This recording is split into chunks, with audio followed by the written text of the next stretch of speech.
Boa tarde, meus irmãos. Que a paz de Jesus esteja a envolver os nossos corações. Hoje nós iniciaremos, então, as nossas reflexões da tarde de hoje, do nosso encontro fraterno, aonde podemos refletir, podemos nos conectar com os irmãos do plano maior, sempre pedindo o auxílio da espiritualidade amiga, que nos intua, nos envolva, nos fortaleça, nos envie as suas energias reparadoras, suas energias de refazimento, que nós estamos tanto precisando, né? Todos nós.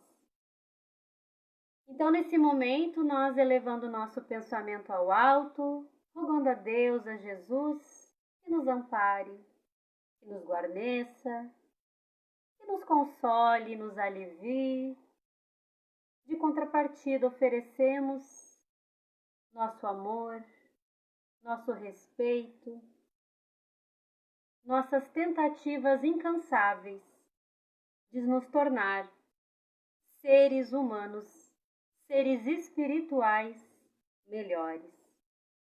E assim, então, nós agradecemos e pedimos o amparo da espiritualidade para iniciarmos as nossas reflexões desta tarde. Que assim seja. Boa tarde, meus irmãos. Que alegria estar de novo dividindo as reflexões nessa tarde, que nós possamos então ser envolvidos pelas energias do nosso mestre do amor. E o nosso tema de hoje é justamente ele, Jesus, o mestre do amor.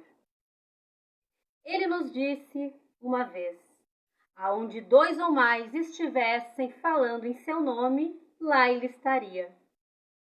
Seja bem-vindo, Jesus. Que possamos falar de ti respeitosamente e generosamente, assim como tu mereces.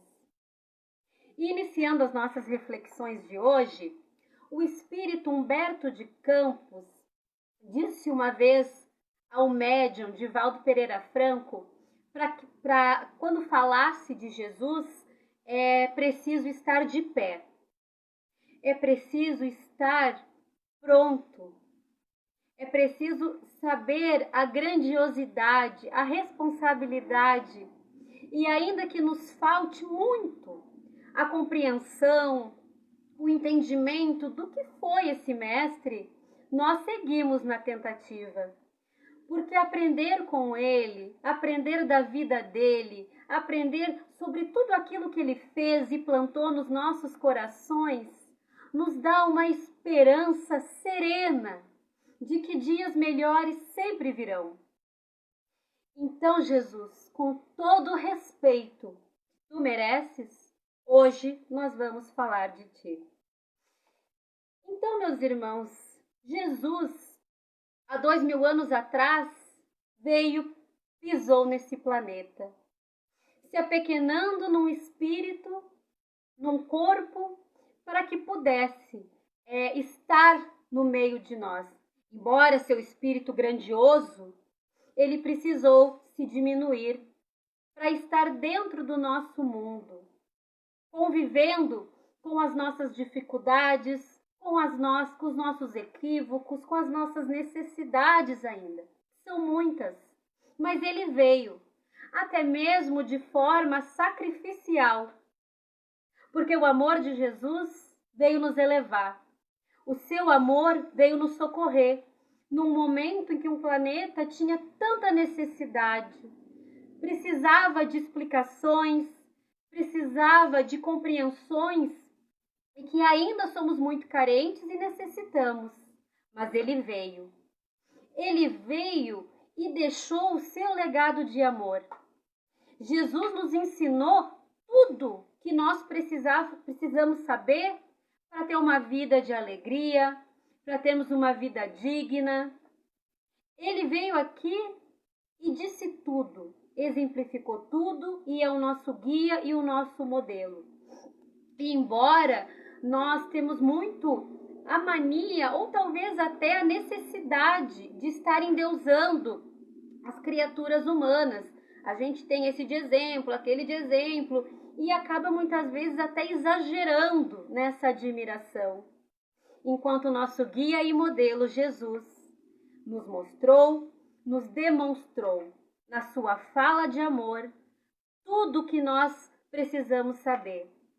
Então, meus irmãos, não é à toa que os espíritos dizem a Allan Kardec, no Livro dos Espíritos, quando ele pergunta o nosso guia e modelo, a qual devemos seguir, a espiritualidade responde que é Jesus.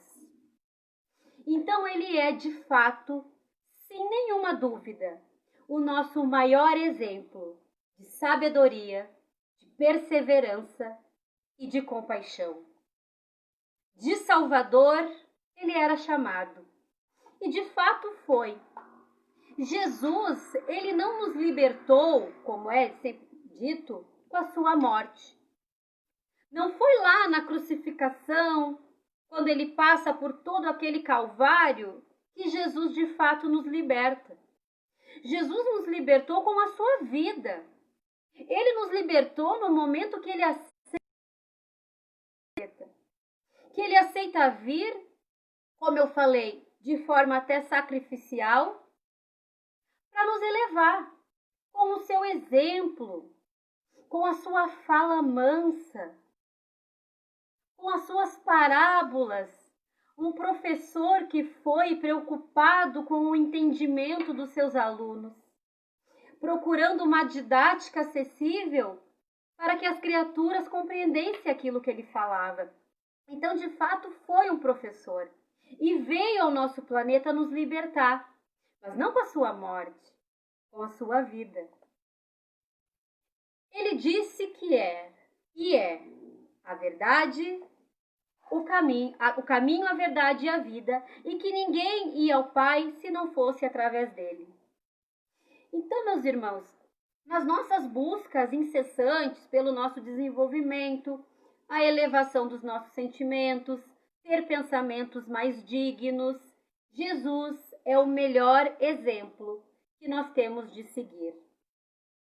Quando Jesus morreu na cruz, apenas o seu corpo, ele permaneceu vivo no coração de todos nós seres humanos há mais de 2000 anos.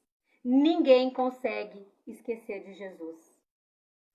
E a pergunta que a gente faz interiormente: quem é esse homem? Quem é esse homem que nas suas maiores dores, em tudo aquilo que ele passou, buscou ainda levar uma mensagem de amor à humanidade? Jesus se preocupou em deixar para nós esse legado de amor. Ele venceu o medo da morte, o vexame público, a inibição social. Jesus venceu a incompreensão do mundo, o desrespeito de alguns religiosos, a arrogância dos políticos. E foi o ser humano mais tranquilo que passou pela Terra. Jesus, meus irmãos, se assim podemos chamar, ele foi o poeta da vida. Jesus fez música no momento mais difícil da sua vida, onde se fôssemos nós, iríamos nos preocupar somente com a nossa dor, com o nosso sofrimento. E ele conseguiu deixar uma melodia de amor, de fraternidade, de solidariedade nos momentos mais difíceis que ele passou então. Refletindo sobre a vida do mestre, nós podemos chegar à conclusão que foi sim uma vida de vitória.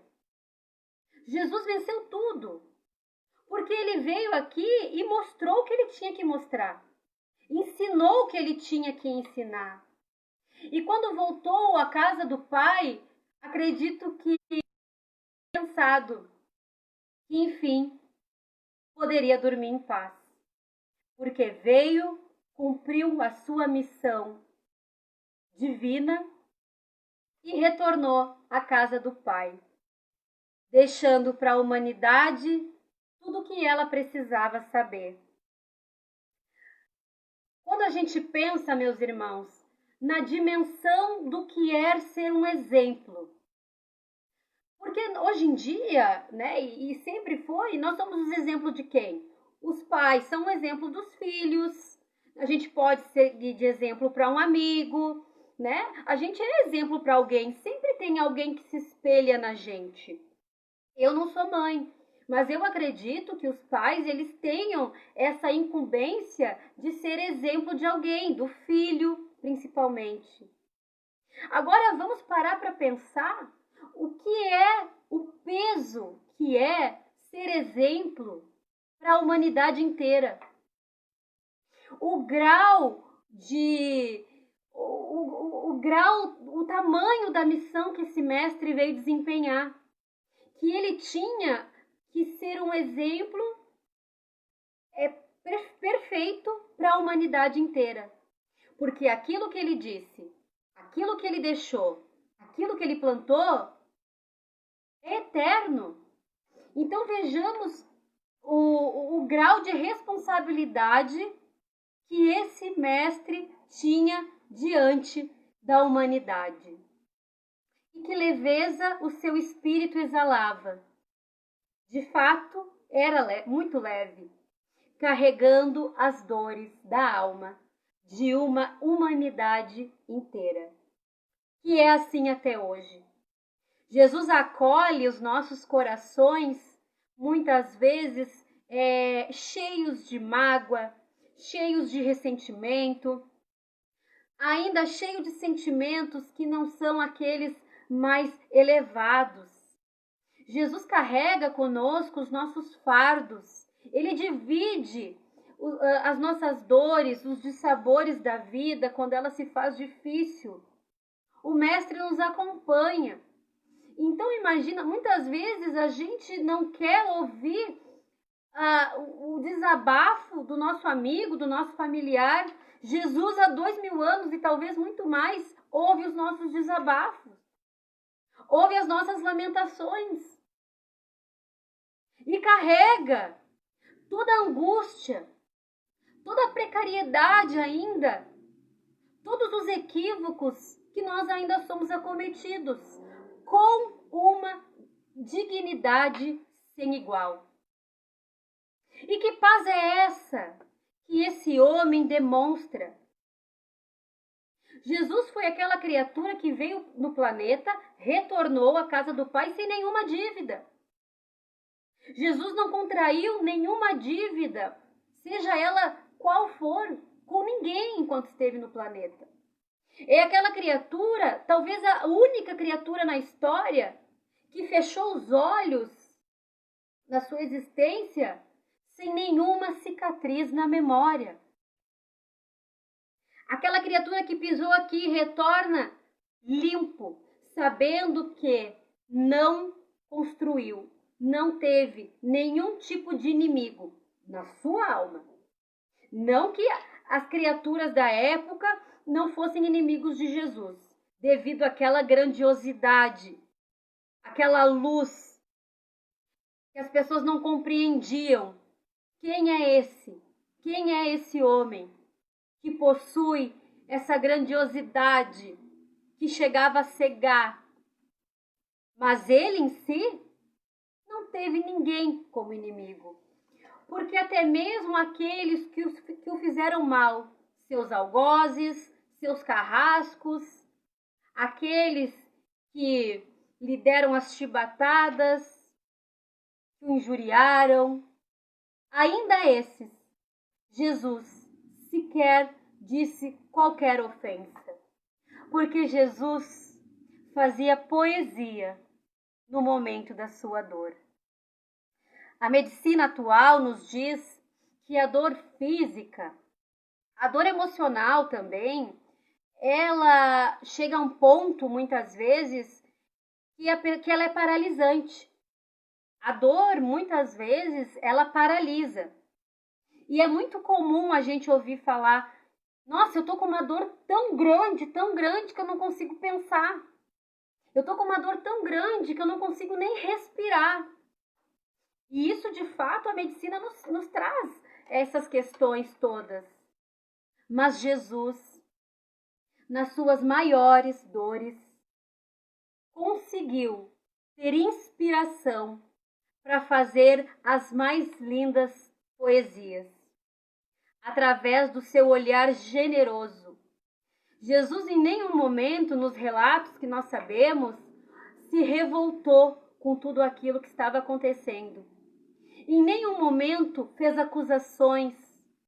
Em nenhum momento teve qualquer tipo de olhar para aqueles que o violentaram, que o crucificaram, maldizendo.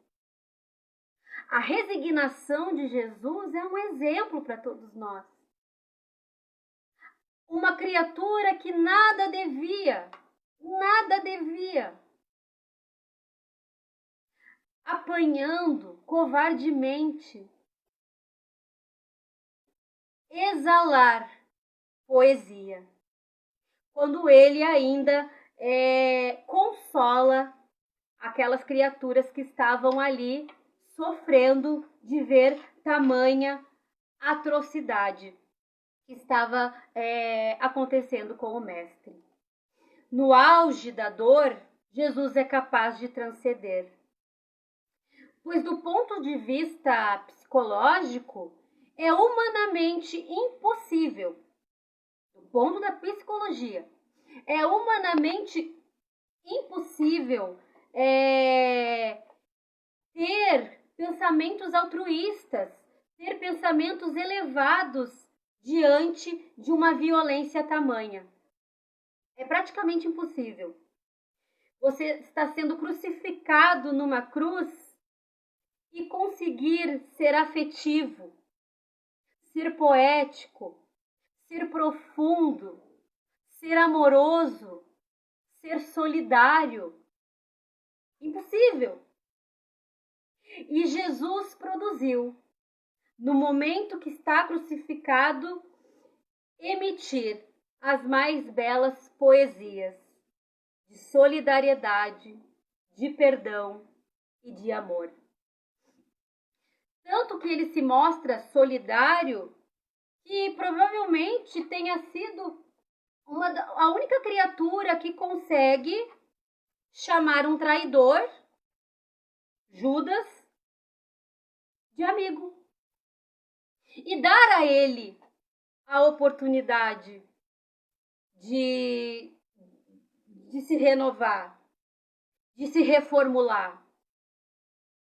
Quem de nós, meus irmãos, se fizermos essa reflexão, iríamos conseguir chamar um traidor, aquele que praticamente foi o responsável de enviar o nosso mestre à crucificação e tudo que ele passou, de amigo? Com tanta verdade, com tanto amor, com tanto carinho. Aquele que consegue fazer isso realmente despido de qualquer sentimento ruim para outra pessoa, para o seu ofensor, para aquele que o entregou para o seu massacre. Jesus é capaz. Jesus, meus irmãos, foi capaz de superar e de suportar toda a dor com o amor. E tem uma frase que muitos até dizem que é muito clichê: transformar a dor em amor. Foi isso que Jesus fez. Jesus transformou toda a sua dor através do amor. Ali naquele espírito, ali naquele corpinho, não tinha lugar para outro sentimento que não fosse o amor, a solidariedade, a caridade, a benevolência, a generosidade. E ele não fixou seu olhar naqueles que fizeram toda essa violência contra ele. Ele não odiou ninguém. Ele não julgou ninguém. E nós, sempre, a maioria das vezes, ainda pelo nosso grau, de evolução, aquele que nos fere, aquele que nos entristece, aquele que nos faz alguma acusação, justa ou injusta, nós reprovamos, nós nos afastamos. Aquelas pessoas que são difíceis, que estão ali no nosso caminho, nos causando algum tipo de dor, enfim, nós desistimos. Muitas vezes nós desistimos. Deixa para lá que não tem jeito. Quando Jesus desistiu de nós? Quando foi que esse mestre não teve um olhar generoso para com cada um de nós?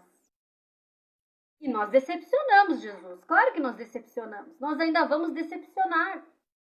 Isso é uma coisa inerente. Nós estamos nessa caminhada ainda que tem tropeços, que tem equívocos. O quanto ele se resigna com as nossas dores. O quanto ele é paciencioso. Nós muitas vezes não temos paciência com o nosso filho. Às vezes é uma criança difícil, mas que está ali para justamente fazer com que os pais possam ter esse olhar de paciência, esse olhar resignado. Mas não, a gente acaba não fazendo aquilo que deveríamos por aquela criança ou qualquer pessoa, às vezes um pai idoso, uma mãe idosa, que perde um pouco o entendimento devido à idade.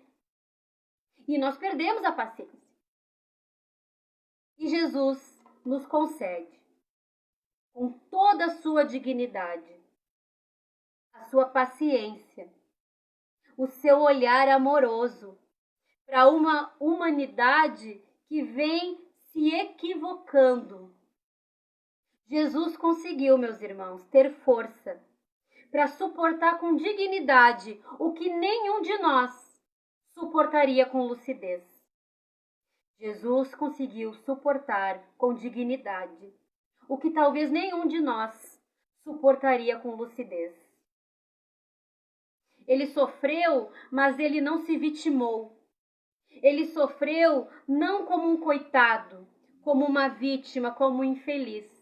Ao contrário, ele ainda, nesses momentos todos que ele passou, ele conseguia entrar em profundo processo de reflexão e contato. Ele estabeleceu um diálogo com o Pai. E isso também a gente pode trazer para a nossa vida atual. Quando a gente ouve muito se falar da oração, dos momentos individuais de reflexão, da meditação. Quando as coisas se mostram difíceis, a gente paralisar, a gente pausar, porque a pausa, o retroceder, ele não é falta de coragem. Aliás, precisa-se de bastante coragem para dar uma pausa e reavaliar o que está de errado. Então Jesus, nos momentos de mais dificuldade, ele entra nesse processo de reflexão e estabelece esse diálogo, esse contato com o Deus, já nos mostrando que nós deveríamos seguir esse exemplo, como todos os outros que ele nos deu. Quando a vida se mostra difícil, aquelas criaturas que vêm para nos tirar a paciência, que nos colocam em situações difíceis e que nós mesmos nos colocamos. Reflexão, oração, estabelecer o diálogo com o Pai, com Jesus, com a espiritualidade amiga, através da oração, através da meditação, do silêncio interior, para ouvir o que a nossa alma está nos pedindo. Porque a alma chora, o coração chora. Chega uma hora que a gente vai se equivocando tanto que o nosso coração não aguenta. Ei, socorro! Olha para mim. Olha internamente, eu estou sofrendo. E você é o único que pode me ajudar. Nós somos os únicos que podemos nos ajudar. Então Jesus, ele via as dores por outra perspectiva.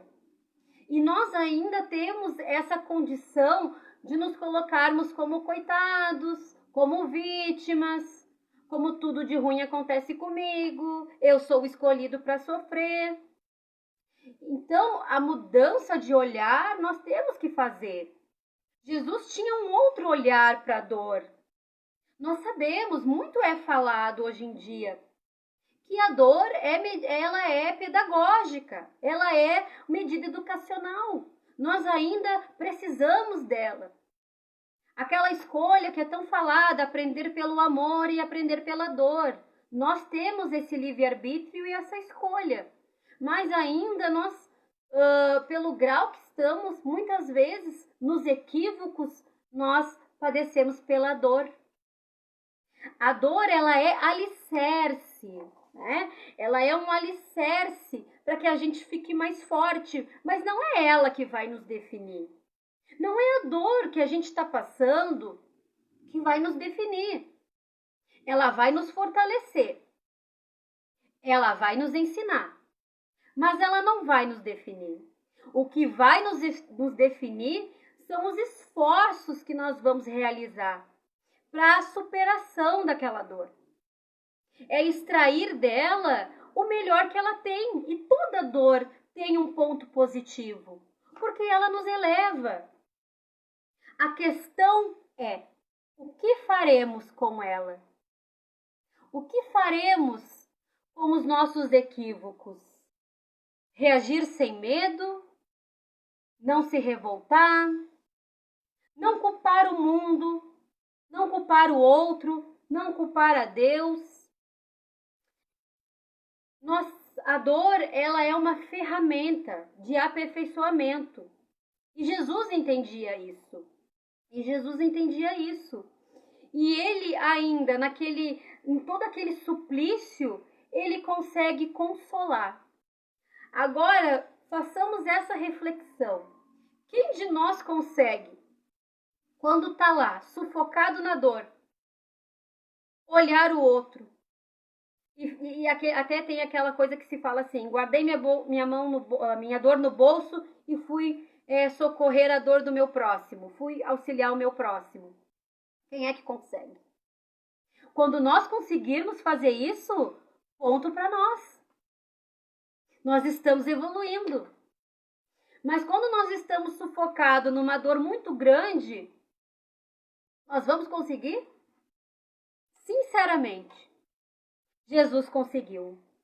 No auge da sua dor, ele tem um gesto excepcional. E eu peço a licença para fazer a leitura de um trecho que nos remete a esse comportamento de Jesus. Lá na parte onde ele está, então, passando por todo aquele calvário, até chegar o momento da sua crucificação, diz assim: Jesus caminhava lentamente. Sua cabeça pendia sobre o peito.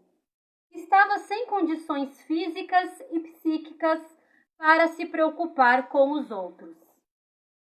Entretanto, ao ouvir os gritos da multidão que o amava, parou e ergueu os olhos. Viu os leprosos e os cegos que curara, as prostitutas que acolhera, inúmeras mães carregando os filhos no colo.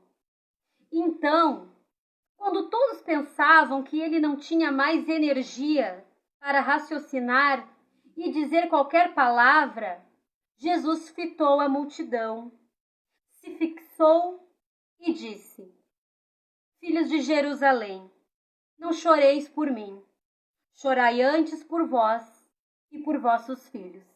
Isso está em Lucas. Então, ele consola as criaturas que estavam ali como quem dizendo: não chorem por mim.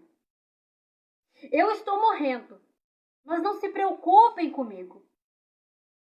Preocupem-se com vocês. E aí vem o questionamento.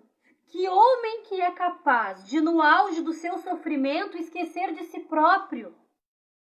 De se preocupar com os outros? Quem, meus irmãos? Era ele que estava precisando de consolo, não era a multidão. Era ele que precisava que alguém fosse estancar o sangue das suas feridas.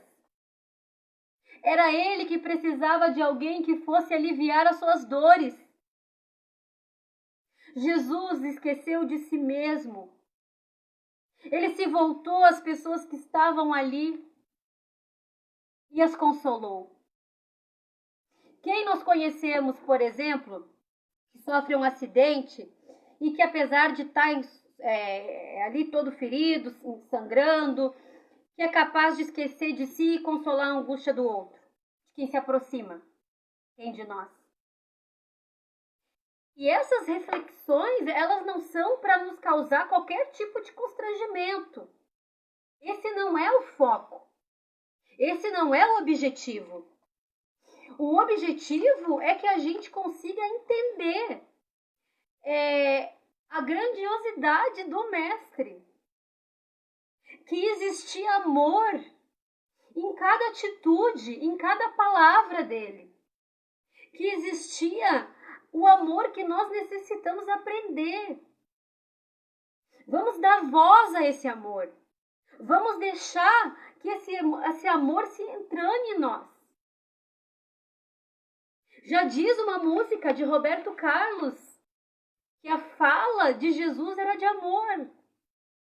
Que todo gesto seu era de amor. Quando, meus irmãos, nós vamos ser capazes de nossas falas, de todos os nossos gestos serem de amor? E diante desse trecho lido e das reflexões, por qual perspectiva nós estamos vendo os nossos sofrimentos? Qual é o olhar que nós temos diante das nossas dificuldades, que são inerentes à vida? Todos nós vamos passar por dificuldades. Todos nós vamos ter perdas. Todos nós vamos cometer equívocos. A dor, ela nos abala, mas ela nos firma em alicerce seguro, porque nos faz crescer e nos desenvolver. É essa a mensagem que a dor vem deixar a nós. Ela nos faz mais forte e mais fortes a gente consegue suportar o que vier. Então essa é a questão que fica para nossa reflexão. Como Jesus agiu nas suas dores? Para que a gente possa, quando for acometido também por ela, porque a dor, um momento chega para todo mundo. Nós não estamos aqui só para alegria, só para oba-oba. Uma hora ela vai bater na porta e a gente vai ter que entrar e vai ter que recebê-la. E aprender com ela. Se quisermos aproveitar a mensagem que ela vem nos deixar. E Jesus, então, como o homem mais expressível e amável, sempre colocou os outros acima de si mesmo. Vai chegar um momento que nós também vamos conseguir deixar as nossas dificuldades, as nossas angústias, as nossas necessidades de lado, para colocar então a necessidade do outro acima das nossas. Refletindo, muito se fala hoje em dia em empatia, em se colocar no lugar do outro. Jesus já era empático há 2000 anos atrás. Muito se fala hoje no preconceito, né, que realmente é uma questão que tem que ser abordada muito hoje em dia. Jesus, lá 2000 anos atrás, já era despido de qualquer preconceito. Andava com os leprosos, com os doentes, com as prostitutas, com os miseráveis, com as mães solteiras, sem nenhum tipo de preconceito. Jesus já era livre dessa grande chaga. Hoje se fala em minimalismo, né? O minimalismo virou moda. Jesus já era minimalista há 2000 anos atrás. Não levava nada, não tinha nada. Porque sabia que as coisas mais importantes não eram as coisas da matéria, eram as coisas do alto. Sempre deixando claro, meus irmãos, que as coisas materiais são importantes para o momento que nós estamos vivendo, mas nós sempre temos que ter claro dentro de nós do que é mais importante. Ter as coisas materiais faz parte, mas não são as mais importantes. Como diz uma frase que eu gosto muito, as melhores coisas da vida não são coisas. As melhores coisas da vida não são coisas. Então Jesus já tinha toda essa postura que hoje em dia se fala. Só que hoje coloca-se nomes bonitos, nomes modernos. Mas Jesus já era tudo isso quando esteve aqui conosco. Ele veio para todos nós, para as prostitutas, para os doentes. Ele veio para os espíritas, para os católicos, para os ateus. Aliás, pessoas que se dizem ateu, ainda assim, ao falar de Jesus, demonstram respeito. É aquela autoridade de quem tem segurança. Jesus era assim, é assim. Que até aquela pessoa que diz nele não acreditar, mas tem respeito ao tocar no seu nome. Jesus veio para as tribos africanas. Jesus veio para todos os povos, para os hinduístas, para os budistas, para os evangélicos. Ele está para todos. Mas será que nós estamos para Jesus? Será que nós estamos para Jesus? Ele é, então, esse mestre amoroso. Aquele que disse que com ele todo o jugo é suave e todo fardo é leve. Aquele que disse a Pedro que Pedro e todos nós deveríamos perdoar 70 vezes 7 vezes, ou seja, infinitamente, ensinando o profundo e libertador ato de perdoar. Aquele que trouxe e exemplificou o maior mandamento de Deus: amas a Deus sobre todas as coisas e ao próximo como a ti mesmo, fazendo com que a gente pudesse compreender a grandeza de amar sem cessar, de amar por amar, de amar sem esperar nada em troca, sem esperar recompensa.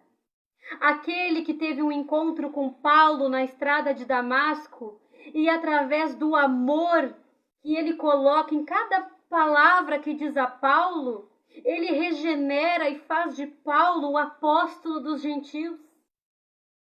E ele quer mudar a nós, porque ele não desiste de nós. Quem desiste de nós muitas vezes somos nós mesmos, que desistimos de nós e do outro.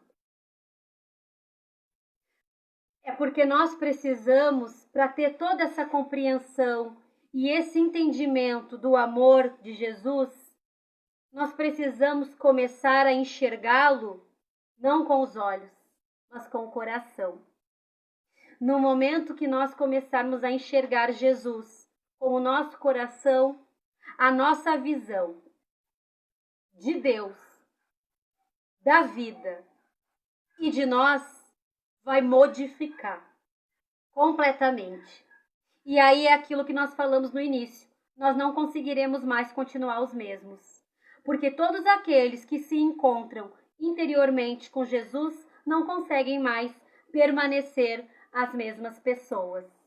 E já me encaminhando para o final, então, eu trouxe um pequeno trecho de uma música do Roberto Carlos, que diz assim: para que a gente tenha muita fé e esperança e que a gente acredite que sempre há tempo de se modificar. Ela diz assim: ainda é tempo de plantar, fazer dentro de si a flor do bem crescer, para lhe entregar quando ele aqui chegar. Ou seja, vamos plantar o amor dentro do nosso coração. Porque quando nós plantarmos o amor dentro do nosso coração, Jesus vai nos encontrar. E quando Jesus nos encontrar, nós então vamos oferecer essas flores que nós plantamos com muito carinho e regamos com toda dificuldade, com todo o esforço a Ele, que há 2000 anos atrás veio até nós e plantou todas as sementes para que hoje nós pudéssemos colher. E que sementes são essas? A da solidariedade, a da fraternidade, a da caridade, a da indulgência, a da benevolência, a do amor. Sejamos amorosos, piedosos, como Jesus foi, como Jesus é. E não deixemos nenhuma oportunidade passar de plantar o amor. Porque o amor, somente o amor, pode cobrir uma multidão de pecados. Obrigada pela atenção de vocês, irmãos, que nós possamos refletir a vida deles, não somente nesse momento, mas em cada oportunidade que tivermos. Eu desejo um bom final de semana a todos, que fiquemos bem, se cuidando, seguindo as orientações e mantendo o pensamento firme no Mestre, porque o Mestre é amor. E se Jesus é amor, Ele está conosco no momento, porque quem ama cuida, quem ama protege. E é isso que Jesus faz por nós. Um beijo no coração de cada um e que assim seja.